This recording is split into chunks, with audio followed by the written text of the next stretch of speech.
Welcome, ladies and gentlemen, to a new edition of the Daily Debate. In tonight's show, we're going to be focusing on the economic file here in Egypt, taking a look on the economic reform program. This is in light of the recent cabinet reshuffle that took place last week with new 9 ministers and the merging of the investment and international cooperation ministries.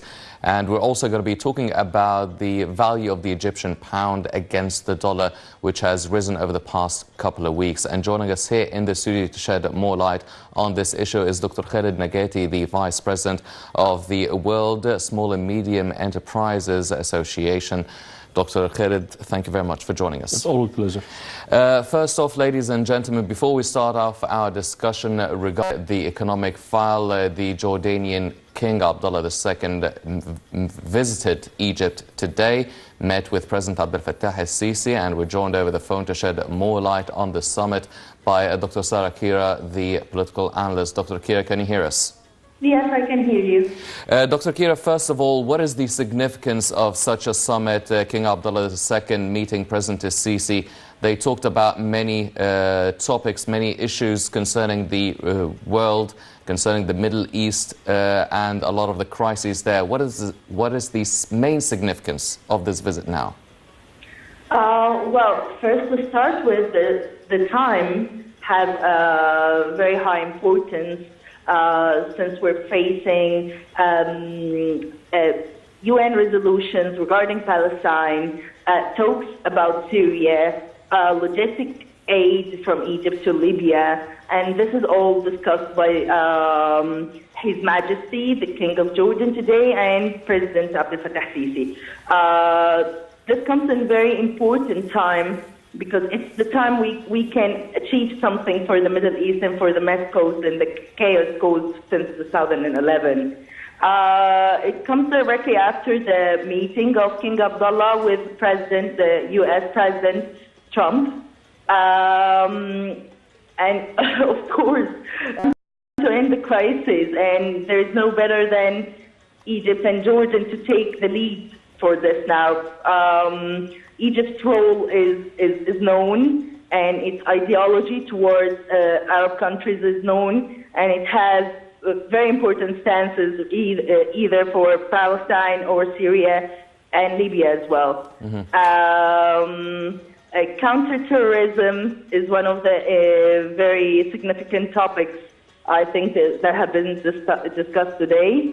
And Jordan as well has a very clear stance regarding that. Mm-hmm. Well, Dr. Kira, you've mentioned that this meeting comes on the back of a meeting between Jordan's King Abdullah II with the U.S. President Donald Trump. Does this really give any signals regarding Trump's and the U.S. administration's strategy and policies regarding the Middle East crisis, on top of which is the Palestinian-Israeli file? Well, I don't think the new U.S. administration has a clear stance yet. Maybe the president, as a person, has a clear stance towards ending terrorism and having safety zones in Syria. But the U.S. administration and what the United States is facing today doesn't give us a very clear stance on what's going to be happening on the ground. But regarding Trump himself, President Trump himself, it's been clear during his campaign and his debate that he wants to do something about that. So let's just wait and see. But I think the major countries in the Middle East and the safest, either Egypt or Jordan, are taking huge steps towards that. And yes, it's time. Mm-hmm. Dr. Sarah Kira, the political analyst, thank you very much for joining us. And we'll definitely be going to be following up on the latest repercussions from this summit. But before we start our discussion, let's check out this report regarding the devaluation of the American dollar against the Egyptian pound, and we'll be right back.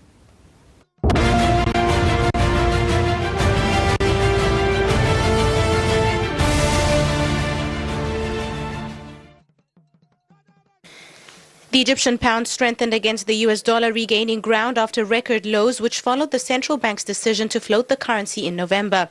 After plunging to 8.83 pounds against the dollar before the flotation to almost 20 in December, the pound has strengthened since last week to reach less than 16 against the dollar. Faced with plummeting foreign currency reserves since his 2011 revolution, the central bank floated the pound and the government cut fuel subsidies, moves which helped secure a $12 billion loan from the IMF.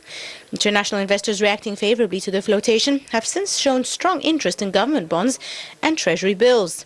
The inflows, as well as the IMF loan's first tranche worth $2.75 billion, have made dollars more available. Meanwhile, Egypt's unemployment rate eased slightly in the fourth quarter of 2016 to 12.4% from 12.6%. The unemployment rate also declined from 12.8% recorded in the same period of 2018. According to a statement by the Central Agency for Public Mobilization and Statistics, CAPMAS, the number of unemployed persons stood at 3.59 million, decreasing 49,000 people from the previous quarter. The labor force stood at 25.5 million persons, increasing by 299,000 from the previous quarter. CAPMAS reported that 8.5% of the male labor force is unemployed, decreasing from 8.7% during the previous quarter. Unemployment rates amongst female labor force, however, inched to 25.3% as opposed to 25.9% during the same period last year.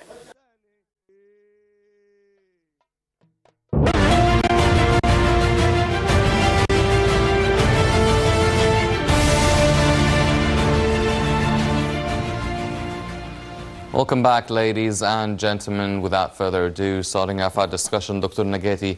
Now, over the past couple of weeks, we saw the devaluation of the American dollar against the Egyptian pound.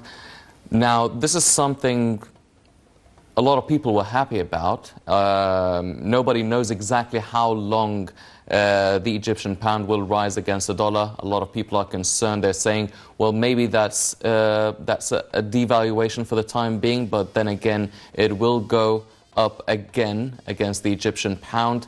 And everyone's been talking about the real value of the Egyptian pound that we're supposed to reach by the end of the year at most. How do you see the process of the value of the Egyptian pound against the dollar? Does it make sense? Is it logical? What should we expect in the future? First of all, I would like to highlight just one issue. There is no such a thing as the expression. Most of the people say something like the US dollars have been increased or decreased against the Egyptian pounds. It's actually never happens this way. It's the Egyptian pounds will always rise or decrease, fall against all foreign currencies, not only the US dollars. Yes. So basically, when we say the US dollars now is 16 pounds or so, more or less, my personal view, that was expected. I was personally expecting this. I said this many times on my wall, on my Facebook page. A lot of people were saying that it will be increased up to 25 and 30 pounds, which was imaginary. There's no way you could reach this way. I believe, my personal opinion, it will range from 15 to 16 Egyptian pounds, and will be stabilized around this figure before the end of the year. And that's the way I see it. Would you say that this would be the real value of the Egyptian pound against the dollar? Yes. So it would, no way it would reach the previous levels of £8. No, I don't think this will ever happen, because also there's so many factors. It depends on the, you know what, if it's all about principle of demand. How much demand the market is asking for US dollars, for the currency. It's a principle economic, it's a simple economic principle. The more demand, the higher the price will be. So basically, if the tourist starts to get back on track, this will pump so much US dollars again in the Egyptian economy. Basically, it will the Egyptian pound will be increased against the US dollars. Yes. So many factors, like for example, also the export. We have so many factors are closed or even working 20% capacity. So basically, if the government could help these companies or factors or whatever, these factories will be able to pump foreign currency, because they will export. The next day they will bring US dollars and foreign currency, not only US dollars, but many foreign currencies. So it depends on so many factors. But however, the way I see it, if the current situation remains the same till the end of the year, I believe the average normal rate should be between 15 to 16. It might, although it might go a little bit up around Ramadan, because of course the demand will be so much for the US dollars. However, I just wrote an article about 3 weeks ago at the press. The floating has educated the Egyptian people to change their behavior towards buying unnecessary supplies. So basically, even though during Ramadan, I don't think it will be the price will be increased as last year. Because people would be more and conscious about their spending habits. Yes, Egyptian people now started to buy the Egyptian product. It doesn't matter how much the price is; it's still much below the imported product. Most of it are the same quality or even close to the foreign quality, international quality.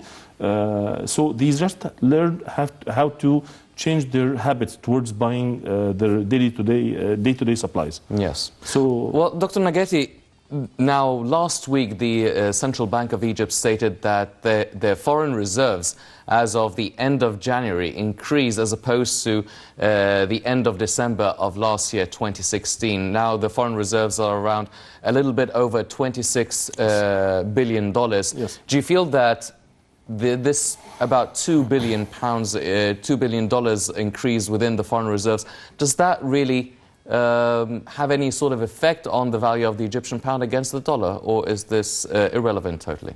Two factors here. Number one, I don't like to believe that this is realistic increase at the Federal Reserve, at the reserve in Egypt. Because when you're saying that it has been increased because of facilities, you got credit facilities you got from other companies of other countries or from international institutions like IMF or whatever, that doesn't mean that you can count on this as a reserve, because this is a facility that you have to return with interest. Realistic facility, realistic reserve should be coming out of export and so on. I just have to say one thing, that it's time for the Egyptian government to stop being so proud of their ability to borrow money from international institutions, and it is time to start to try to be proud by their ability to reform the Egyptian economic, or restructuring the Egyptian economic. Borrowing is not, it could be temporarily solution. Yes, but it's not a long-term one. And you cannot count on this money as a reserve, as the foreign currency reserve. Yes. Dr. Nageti, now you've mentioned something that is very important, which is the imports to exports ratio. Now, we've been hearing for many years now that we export much more than we import much more than actually exporting. We are importing almost 80% of our commodities. Now, in order to balance this out, or at least try to increase our exports, we need to have higher domestic productivity here. Now, with the increase of, with the decrease of the value of the Egyptian pound against the dollar, now this has proved to be very, very hard for a lot of industries, a lot of factories. As you've mentioned, a lot of factories now and industries are working at 20% capacity. Yes. Now, what can be done to actually increase the domestic production, to increase our competitiveness, increase the quality and the quantity of our Egyptian production? We have so many factors here. Number one is, let's look at the cup half full, not half empty. The decrease of the Egyptian pound against foreign currency, it could be a positive. It has some kind of a positive side, which is your rates will be less expensive for export and for tourism and so on. Basically, if the tourist used to spend 2 years ago $100 for one night, he could spend $100 for 3 nights now in Egypt. So basically, you have to look at you have to use the marketeer sense. Yes. It doesn't have to be a negative point. It could be a positive point if you know how to market it internationally. You can use it in tourism. You can use it in exporting, because the companies outside would like to manufacture in Egypt because of the low price. So we always look at the negative point of everything in Egypt. However, one main factor we should count on is SMEs. How we have something called feeding industries. Feeding industries are very important for first of all to reduce the unemployment rate. Number two is very important for exporting. How? For example, are we not able to manufacture small car pieces like the textiles for the car seats and so on? Why do we have to import such a thing from China, for example? We have so many feeding industries that can help the large corporations in exporting, using these feeding industries to export and make a lot of money in US dollars. India, for example, they have the Indian government has excluded 13 basic commodity to be produced only by SMEs. It is prohibited to be produced or manufactured by large corporates. Why? To give the chance and the opportunity to SMEs to work without competition, and connect their productions, the final product, to the large companies as feeding industries. So basically, they have now more than 30 million SMEs, registered SMEs.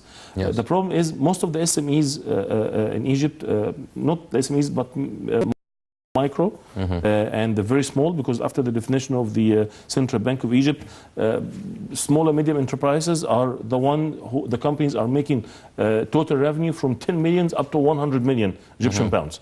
Yes. That's the new definition that all banks are working with now, according to the CBE. So basically, the very small companies and the micro, according to the definition, are the one who make less than 10 million Egyptian pounds. Those are the ones who, if you give them a little push, they can reduce the unemployment rate. They can be used for feeding industries and so on. So they have to focus on SMEs as well. Yes.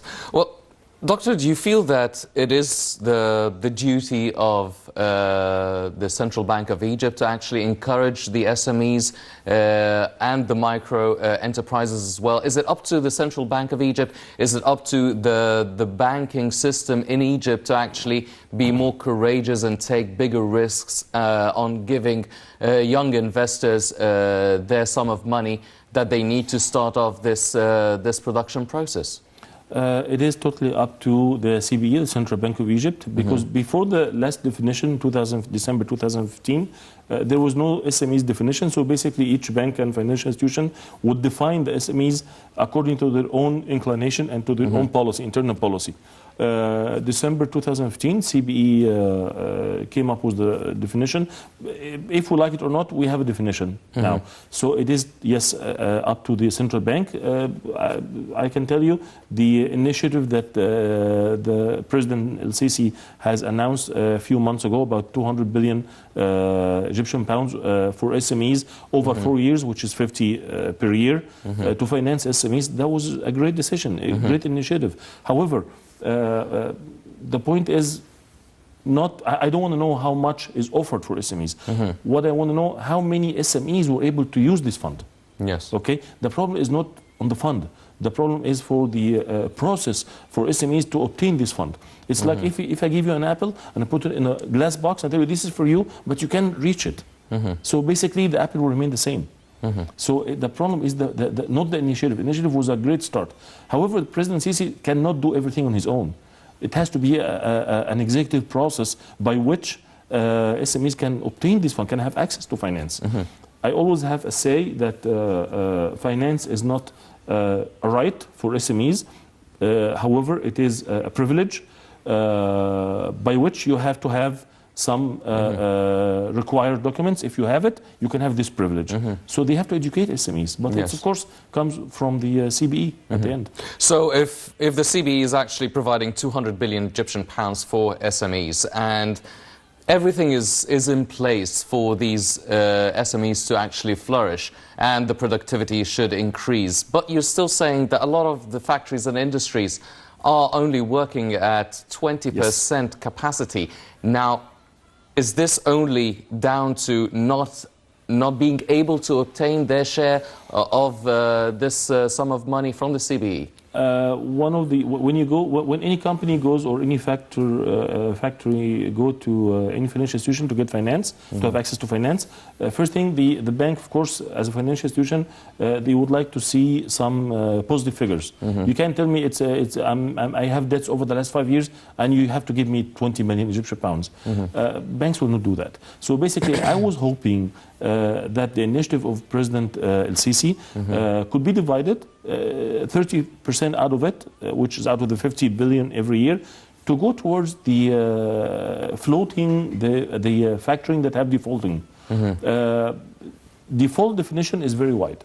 It could be ranging from defaulting in credit facilities with financial institutions. It could be defaulting with you cannot pay your salaries. It could be defaulting with electricity and governmental entities and so on. So 30% out of the 50 billion should be used for floating these factories. I can guarantee you a lot of factories in Egypt, if they get only like 5 million Egyptian pounds, they will rise and work like no tomorrow. They just need some oxygen.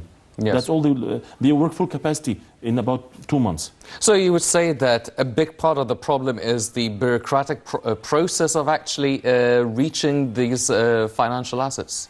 It's not the bureaucratic process. It's basically the president has put the initiative. Someone has to think to tell him, really, these factories, they should get help. You can't leave it to banks. Banks will never finance defaulting factories.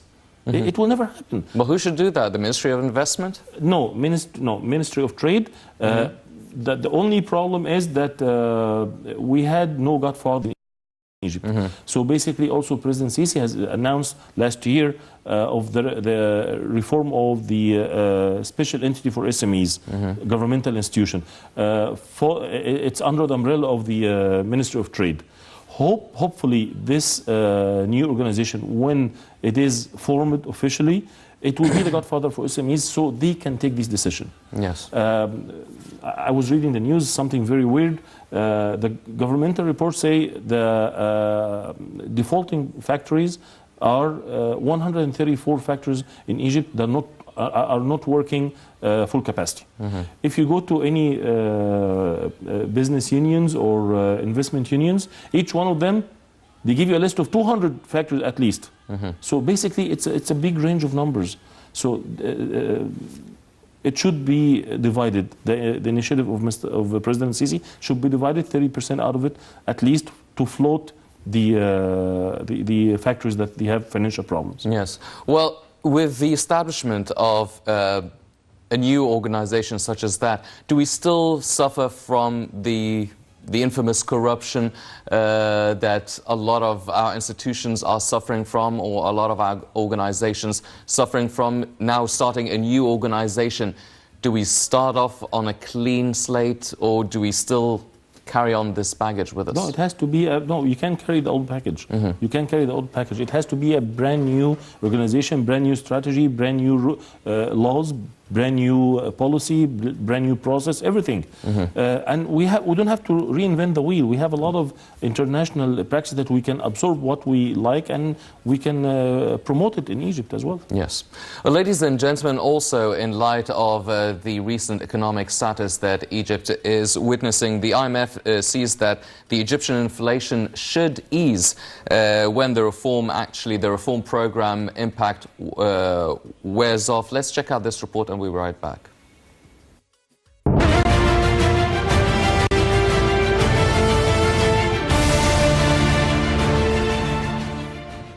The International Monetary Fund, IMF, said it expects Egypt's inflation, which jumped to almost 30% in January, once the impact of measures, including the floating of the currency, wears off. Chris Jarvis, IMF Mission Chief for Egypt, said the IMF expected inflation to go up, as it did for several months after the launch of the reform program, adding that once these effects wear off and so long as budget and monetary policies remain tight. IMF Managing Director Christine Lagarde said on Monday Egypt is making good progress in its economic reform program, and the recent developments might be an indicator that the transition is coming to a close. Lagarde expressed her confidence that authorities are doing the best they can under the circumstances, saying that they're seeing good progress and ownership taken of the reforms by the authorities. She added it is difficult to be certain whether the transition will be complete any time in 2017, but she expressed her optimism. Meanwhile, the Finance Minister Amr Garhi said he expects inflation to peak by the end of the first quarter. The IMF, in a staff report prepared before the loans accord approval, expects the annual rate to drop to 16.6% by the end of June. Prices have surged since Egypt reduced fuel subsidies and removed exchange rate restrictions in November, steps that were key to secure a $12 billion IMF loan agreement. The pound has since lost about half of its value, and inflation in urban areas has accelerated at an annual rate of 28% in January. The central bank raised interest rates by 300 basis points in November to 14.75% for the benchmark overnight deposit rate.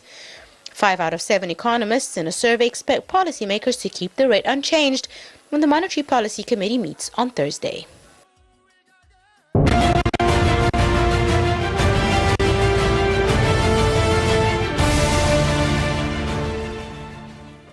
Welcome back, and gentlemen. Dr. Nageti, as you've mentioned now, it is a very simple supply and demand equation which really dictates how the value of the Egyptian pound against the dollar will be, and dictates exactly how the prices of the commodities would go down or not.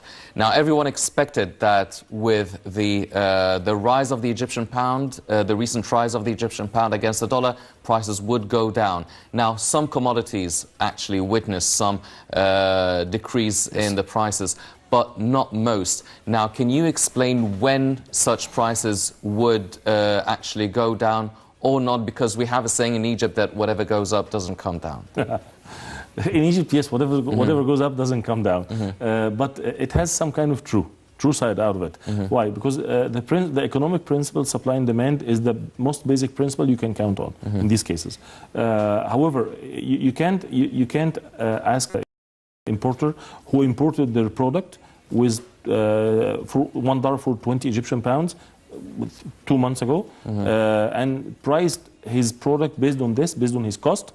Now, because the US dollar is 15 or 16 or whatever, you can ask him to reduce the price. Who's gonna carry out the difference in here? So basically, the people in Egypt have to understand, Egyptian people have to understand some basic economic principles. That yes, some commodities the prices will come down. However, some come sooner than the others. Long-term commodities, it will take time until the price comes down, because they have stock, they bought it with certain price. Till the end of the year, the price of the Egyptian pounds will still have some turbulence, up or down. It will not be stable before the end of 2017. That's my opinion. However, no price in Egypt for any commodity will be able to be determined how much exactly it is until before the end of this year. Yes. Well, do you feel that, in light of the recent inflation over the past few months, do you feel that this was an Egyptian consumer to be well educated about his spending habits now? Do you expect that seriously during Ramadan people will actually reconsider their spending habits and during the feast? Let's hope so. I hope so. I do hope so. Last year it was a major problem. This year I don't think it will be the same problem. Egyptian people are very smart. They have sense when to stop buying unnecessary supplies. Look at now, the sugar problem is almost you can almost find sugar in any supermarket now. I can find it in most suppliers. Basically, I believe yes, the recent economic events, has educated the Egyptian people to change their habits, their economic habits. Yes. Dr. Nageti, now the former investment minister, Dalia Khurshid, actually said that the most recent priority was to complete the investment law, which has been really very hard to actually, and a big reason why a lot of foreign investors don't really come to the Egyptian market. They always complain about the bureaucratic obstacles and challenges, about entering the market, not knowing exactly how they would get out of the market if they wish. And you've also mentioned now that a lot of SMEs and micro enterprises here in Egypt domestically still have a problem actually finalizing or obtaining, trying to get assets, trying to get financial support, trying to get liquidity, pay their own wages.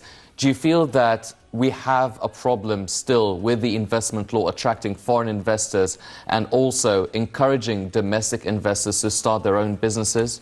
Absolutely, and not only the foreign investors, the local investors.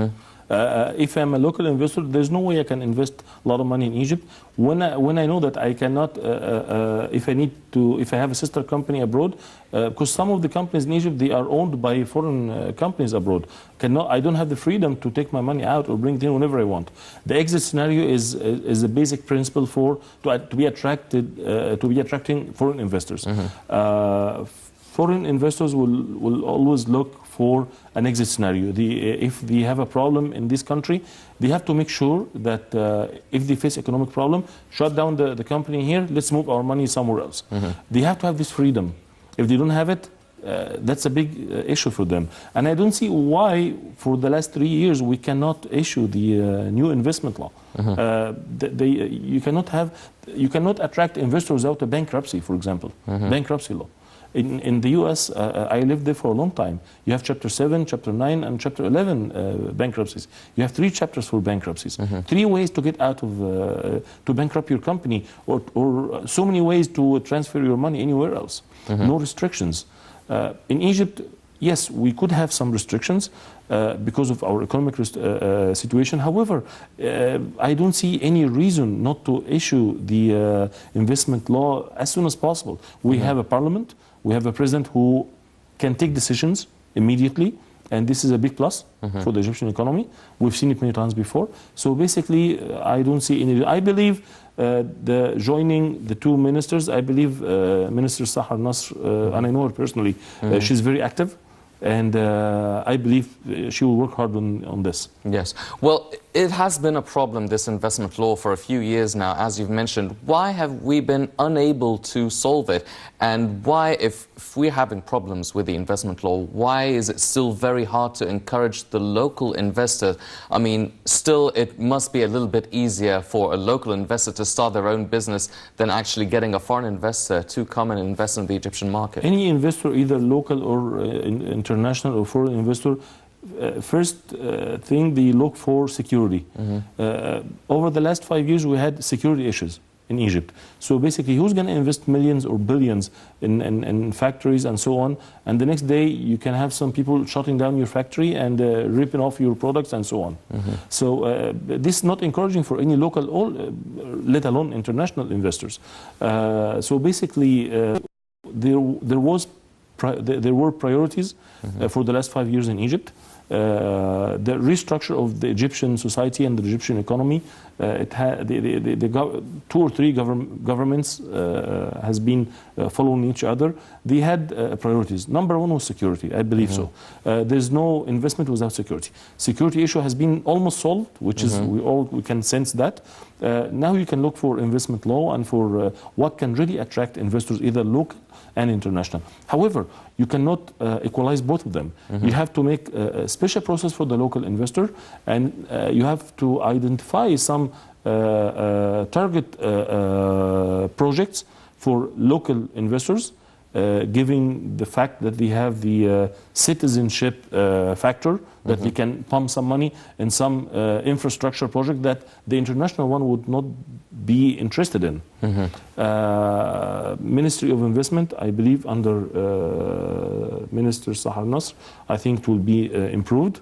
I believe now the security issue has been solved, so we have no reason whatsoever not to attract investors anymore. Yes. Well, we've seen a lot of presidential visits and a lot of governmental visits and governmental agreements with major superpowers such as China. We've seen a lot of memorandums of understanding being signed with main European countries. We witness a lot of high-level business delegations coming to Egypt every once in a while. Do they materialize in actual investments? Do they materialize in actual fulfilling the potential of these visits and these agreements, or are they basically materializing in terms of government-to-government business and trade? I believe that President Abdel Fattah al-Sisi should have an assistant to follow up on the investment opportunities that has been discussed. A lot of investment opportunities have been discussed during the economic summit that was done 2 years ago. However, no one can hear anything about it anymore. Why? Because no one is following up. The guy is doing so many things. I really raise my hat to him. However, he has to have arms. He has to have people to follow up. He can't do everything on his own. He did the summit. He brought a lot of investment opportunities from all over the world. We've all seen it. We cannot just live on borrowing from the Gulf, GCC and from any international financial institutions. Egypt is much bigger than this. Egypt is much stronger than this. Enough borrowing. We have to restructure our company. The executive process is the issue in Egypt, not the presidential decisions. So this has to be solved. Well, one last question because we're running out of time. Sure. Now, we've seen a lot of activities by the government and a lot of efforts exerted within the energy sector, a lot of electricity plants being built, a lot of work in the transportation sector. But also, and these things should be facilitating and making it easier for the local investor to produce more and to compete more. But at the same time, we're going to be witnessing there will be a little bit, certain level of inflation within all the raw materials and all the expenses in start off the business or continue the process of producing. And also subsidies will still be lifted on gasoline and petroleum products. Now, do you feel that with both things at the same time, do you feel that they're balancing each other out and we still have, it will be easier for us to produce more and export more? Or do they cancel each other out and we're still going to be in the same place? Or maybe the development won't be as fast as we would hope for? If we need the development to be as fast as we hope for, we have to make sure that the raw materials could be produced in Egypt. Our major problem is we import 80% of our raw materials. And this costs us foreign currency. If the foreign currency is expensive, then the raw materials are expensive. Look at medicines. 85% of the raw materials are important. How could they produce the medications in Egypt if the raw materials is not available? So basically, we have to focus on producing the raw materials. Well, ladies and gentlemen, definitely there are many developments taking place within the economic file here in Egypt, and we're going to be following up here on Nile International. Unfortunately, that's all the time we have for this edition of the Daily Debate. But before we go, I'd like to thank our very distinguished guest, Dr. Khaled Aghetti, the Vice President of the World SME. Dr. Aghetti, thank you very much. It was a pleasure having you with us. Thank you very much. My pleasure. Ladies and gentlemen, please stay tuned for more coming up on Nile International. I'm Hani Saif. Thank you for joining us.